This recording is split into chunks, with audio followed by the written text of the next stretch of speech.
everyone, welcome back to the Library of Parthos. My name is Sarah, and today we're going to be talking about an action-packed novel that is from my towering stack of books that I need to get to, and that is The Buried and the Bound by Rochelle Hassan.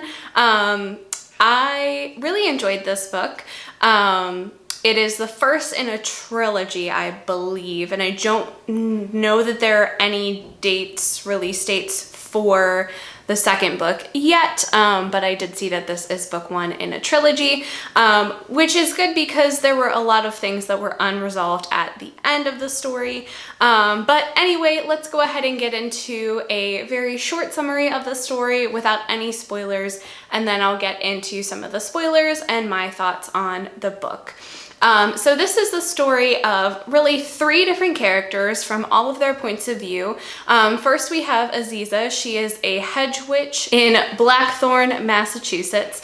She's the only hedge witch there, which means that it's her job to maintain the barrier between the, let's say, like the mortal realm and Elphame, which is like the land of all things mythical creatures. We have Leo, who has been cursed at the age of 16, I believe, to forget his true love. And we have Tristan, who is serving as the bondservant to a hag and has to do her bidding. So the three of them are working together to figure out what is going on with Blackthorn and to basically to save it. Yeah, so that's about it, spoiler free. Initially, before I share any spoilers, some of the things that I really liked about this book, I love when there are characters who are in a like non-magical world, but they are aware of the magical creatures all around them. And that is basically what Aziza is. So she is this hedge witch. I guess I'm gonna get into spoilers now, so beware. So she is a hedge witch, which means her kind of gift is hedge magic. And that means she kind of, in Blackthorn at least, is responsible for maintaining the barrier between Blackthorn and Elphame, where all of the fairy type creatures are where they live, and prevent them from crossing over when it's unnecessary. So like she's one of those people who just kind of like leaves salt on her window, and like, you know, she knows like all of the little tricks and things to do to prevent creatures from messing with her. And like nobody else is aware that this is going on. I mean, there are a handful of people, but for the most part, everybody else is just like living their lives. And there she is protecting everybody without them actually knowing. The second thing that I really liked about this book is the amount of action. Now, it wasn't like, I don't know, like Marvel's Avengers level, like battles or anything like that, but it felt like every time there was a little bit of a lull in the action, it picked right back up again. So it was just like a never ending. I almost felt bad for all the characters in the book, because it felt like once they were like, okay, we took care of that problem, oh no, here's another problem. So that made it really a really nice read, because there was still a lot of character building. There's a lot of information that we got about the characters, but just as it started to slow down, it picked right back up again. And the last thing that I really liked about this book is the friendship that these two characters in particular, and then the third one at the end, develop. Like it's really a focus on friendship, and I think that that is just really great. So I will go ahead and get into some of the plot points now. These will be spoilers for the story, so if you are planning on reading it and don't want the ending to be spoiled, or if you are just somebody who doesn't like to know what happens in books before you pick them up, feel free to skip to the end of the video. Okay, so Aziza lives with her grandfather because her parents were killed when she was, I think, a baby, either a baby or very young. And so her grandfather's like special magical skill, I guess, is creating barriers. So he has created a barrier around their house that is protecting her, and nothing can get past that barrier. He's also a professor at a local college, and being that I don't think there are any other witches in Blackthorn. He has kind of taught her everything that he can about using magic. However, her gift is a little bit different, so there are some things that she's kind of had to figure out on her own. When the story picks up, it's right around the winter solstice, which of course means that the barrier is kind of weakening a little bit, and she's starting to notice that there are more magical creatures coming over from Elphame. So just to kind of name a few of them, she, I think, picks up a shade at the very beginning and takes it back. She gets chased by a Kelpie at one point, which was really terrifying. Like, here's just something in general that I love about reading fantasy is I feel like you can learn all you want about the lore of these fantastical creatures. However, there are always new ones or things that I just didn't know, or just an author's different take on something. So like the Kelpies were just horses with backwards hooves and really sharp teeth, and they were just kind of like creepy. Like, this is jumping forward in the plot a little bit, but there's one point where she's trying to get a Kelpie to leave the beach because they had already taken one person under, and it just started like chasing her. And then she was like, okay, the safest place for me is on the train because it's an enclosed metal container. Kelpie's not gonna follow me. So she like is running for her life, jumps on this train, and as she's like catching her breath, the Kelpie's just like standing there in the doorway, and it doesn't follow her, but like it was quite scary. So Kelpies, Selkies, I think that's what they're called. They're like the seal people. They just like take off their seal skin, like wrap it around them like a scarf, and then they're just like naked people. They do put clothes on. They're not naked for the whole story, but like when they take their seal skin off, they're just kind of naked. And then if somebody else owns if somebody else owns a Selkie's skin, then they basically own them. So what else? There's a kraken and a baby kraken. Fairies, of course, pixies. There's a poltergeist named Spot, which I think is absolutely hilarious. So there are just a bunch of different characters, creatures in the story that made it really engaging. So that's kind of the deal with Aziza. Leo, as I said, is cursed. He was cursed he was cursed before he turned 16, but that's when the curse kicked in. He was cursed to forget his true love.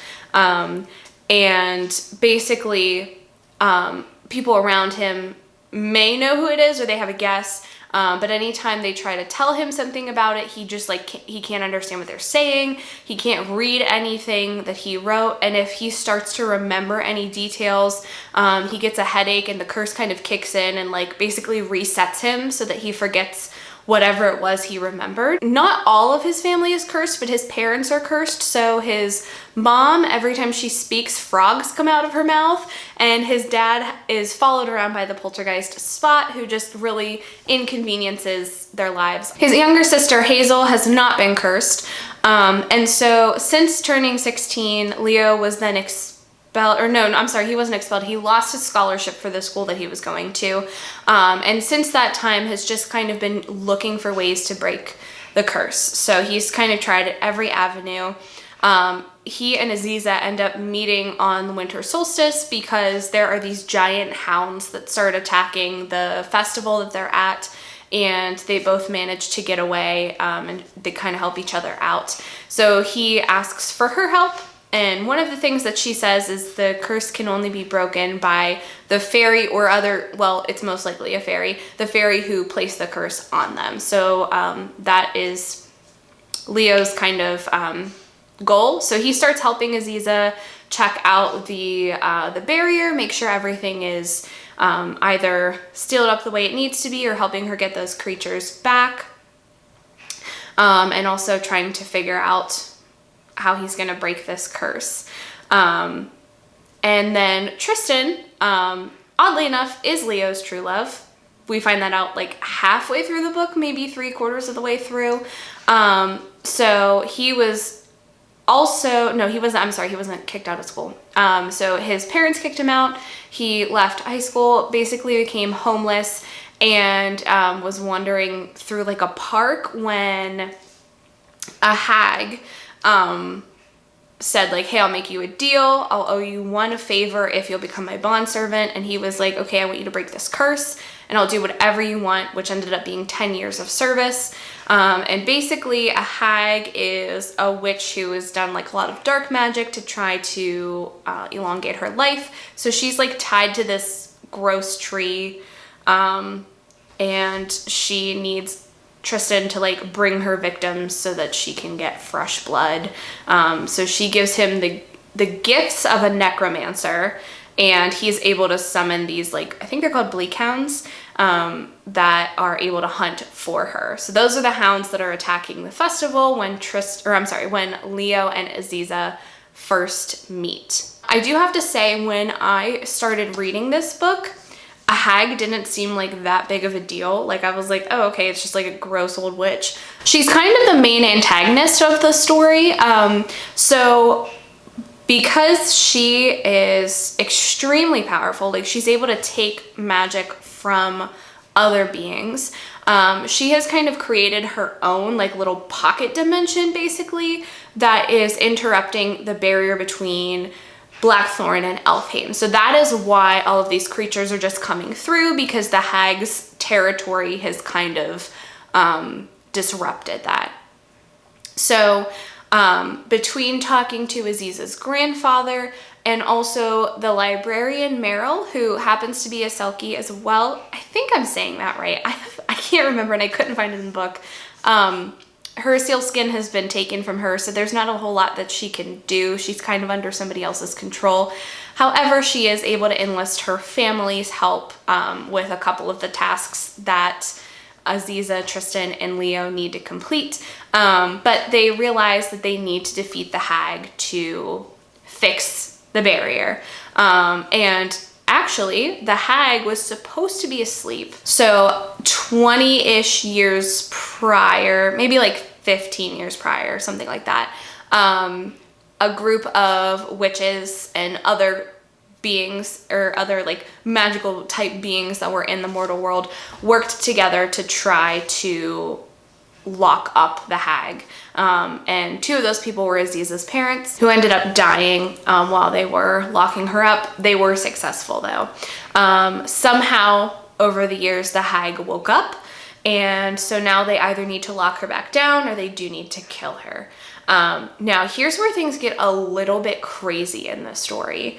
So as I said, action like the whole time. There's always something going on. To figure out how to defeat the hag, the three kids, Aziza, Leo, and Tristan, decide the only people, I mean, it's mostly Aziza's idea, but still, the only people who are really going to know how to defeat the hag are Aziza's parents, who are dead. So they just, it's not a big deal. They just dig up her parents' skeleton and have Tristan use his necromancy powers to bring them back to life. So Aziza has this conversation with her like dead parents, which is like weirdly traumatizing, but also not, because she was a baby when they died. So like she had no memory other than pictures and stories. And they were just skeletons, but also like, that's kind of traumatic to like dig up your parents and ask them how they died. Right. So that was like, things started getting kind of dark there. But they basically said, use your gift, you'll be able to figure it out. That's really all we can say. And there's another like messed up part too. So between Leo just kind of, I mean, Leo doesn't really have any like magical powers or anything like that, but he's just very helpful to them. Aziza's magic, Tristan's necromancy powers, and the hounds, they are able to develop a plan to defeat the hag. So basically they have the hounds attack this tree that she's kind of like attached to. It's called like the gateway tree or something like that. And then Aziza realizes that the hag wants her power, her magic. So she kind of uses herself as bait. heads on over there, and the hag tries to kill her. And between the three of them, they are able to defeat her. Like, the gateway tree is like an underground component, and that part is like the heart. So they had to like stab the heart of the tree, and that killed the hag. And somebody who helps them while they're doing this is Leo's younger sister, Hazel. And now here's like the other kind of messed up thing. So Leo has been like pressuring his parents to tell him, like, how did this curse happen? Because I need to find the fairy that did it so I can break it. And his parents don't want to talk about it. He finds a picture of them as a family when he was younger. And he also finds this like round, like translucent type thing that Aziza says is part of a fairy wing. So when he confronts his parents about it, they say that Hazel is a changeling. So a fairy brought their baby to the mortal world and took Hazel, the real Hazel, and to look like a human. Of course, she has been glamored, and the mother always comes back. So the mother did come back, and Leo's mom was like, no, you're not taking, like, you already took my daughter, you're not taking my like replacement daughter. So she rips her wings off and then like lights her on fire, which is nuts. So she kills this fairy, and in her dying breath, she curses the whole family except for Hazel. So Hazel's been kind of bugging Leo to help out throughout the whole book. And in a struggle to try to figure out the curse, Leo takes down all of the protection that his parents had. So they had salt by all the doors and windows, and he didn't know it. Like he really starts to pay attention to like all of these protective things that they've done, and he just destroys all of it. So like wind sprites and things are getting in, talking to Hazel, and she eventually finds out that she's a changeling and goes after, well, the hag kind of like lures her to the forest and says like, I can help you. And her glamour comes undone, and she has wings, of course. So as they are defeating the hag, she's able to fly them out of there to safety. That's pretty much where the book ends. So for the time being, Blackthorn is safe. There's still a lot, I'm sure, to come. The curse is still in place. It hasn't been broken. So it sounds like there's a lot of action for book 2, which again, I didn't see a release date when I looked for it, but I could be wrong.